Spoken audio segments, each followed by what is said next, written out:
Hey everyone, kita khabar balani. I am back. Cause I'm lost in the way you move, the way you feel.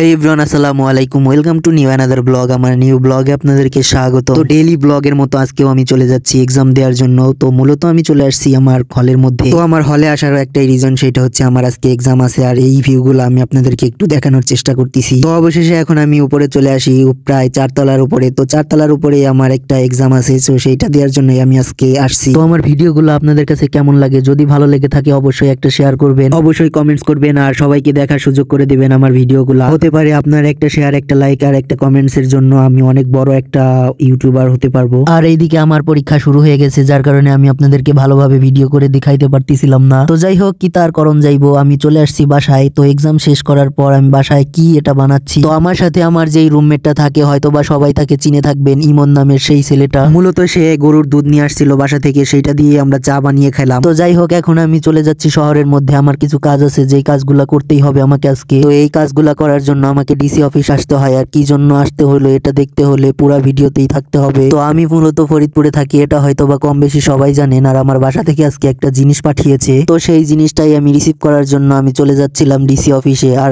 সেই দেখলাম যে কি সুন্দর view, ফরিদপুরের এত সুন্দর ভিউ ছাড়লেই নাকি ফর ইউ। দেখি আমারটা আজকে কোথায় যায়। তো আমিও মূলত আপনাদের থেকে আশা করি এটাই, যে আমার ভিডিওগুলো আপনারা শেয়ার করে সবার মাঝে বিলিয়ে দিবেন সবাইকে দেখার জন্য। যাই হোক, এখানে আবার সমন্বয়করা এসেছে, কি যেন মিটিং হচ্ছে, সেইটা দেখতে হলে আমার সাথেই থাকতে হবে। তো মূলত এখানে যারা এসেছেন তারা হচ্ছে নেতা আর কি। তো যাই হোক, আমি ভালোভাবে কাউকেই চিনি না। তো আমি কাউকে যেহেতু চিনি না, তার কারণে আমি কোনো কিছুই আপনাদের সাথে শেয়ার করতে পারলাম না যে এখানে কি হচ্ছে। আসলে আমি কোনো পলিটিক্স এর মধ্যে নাই, যার কারণে আমি আপনাদেরকে ভালোভাবে বলতে পারলাম না, এর জন্য সরি। অবশেষে প্রোগ্রাম শেষ করে আমি বাসায় চলে আসি, আর এইদিকে দেখতেই পাচ্ছেন যে কলা আর পেয়ারা নিয়ে আমার ভাস্তে ঘুমাইতেছে। যাই হোক, এটা কেউ সিরিয়াস মাইন্ডে নিবেন না, কারণ এইটা ফান ছিল। আজকের পরীক্ষা শেষ হলো, কিন্তু কালকে এমন একটা পরীক্ষা আছে যেই কারণে আমাদের রাত 12টা পর্যন্ত জেগে এই সব করতে হলো। এত এত পেজ নিয়ে আর এই সব আমরা কি করতেছি, তোমরা যদি কেউ জেনে থাকো তাহলে অবশ্যই কমেন্টস করবে। আসলে যারা ডিপ্লোমা করেছেন তারা হয়তো বা জেনে থাকবেন যে এইগুলো আমরা কি আঁকতেছি বা কিসের জন্য এগুলো আঁকতেছি। তো আজকের মতো আপনাদের সাথে আমার এই পর্যন্তই। তো সবাই ভালো থাকবেন, সুস্থ থাকবেন, আর আমার জন্য দোয়া করবেন যেন আমি ভালো কিছু করতে পারি।